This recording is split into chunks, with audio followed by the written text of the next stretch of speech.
ಎಲ್ಲರಿಗೂ ನಮಸ್ಕಾರ. ಹೋದ ವಾರ ಒಂದು ನ್ಯೂಸ್ ಬರ್ತೈತಿ.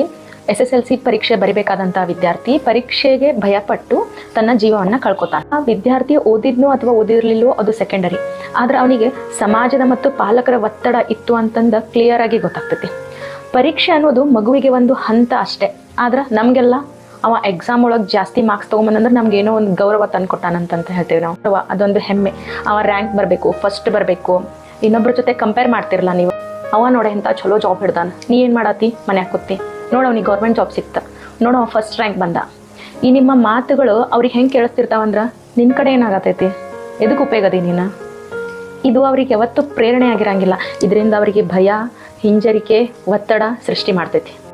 ನಾವು ಕಂಪೇರ್ ಮಾಡಿ ಹೇಳೋ ಬದಲಿ ಎಷ್ಟಾಗ್ತದೆ ಮಾಡು, ಮುಂದೆ ನೋಡೋನು, ನಿನ್ನ ಕಡೆ ಎಷ್ಟು ಶ್ರಮ ಆಗ್ತೈತಿ ಅಷ್ಟು ಶ್ರಮ ಕೊಟ್ಟು ಓದು, ಅಷ್ಟು ಶ್ರಮ ಕೊಟ್ಟು ಮಾಡಿ ನೋಡು ಆಗ್ತೈತಿ ಅಂತ ಹೇಳೋದ್ರಿಂದ ಎಷ್ಟೋ ಪ್ರೆಷರ್ ಕಡಿಮೆ ಆಗ್ತೈತಿ, ಎಷ್ಟೋ ಮನಸ್ಸು ಹಗರ.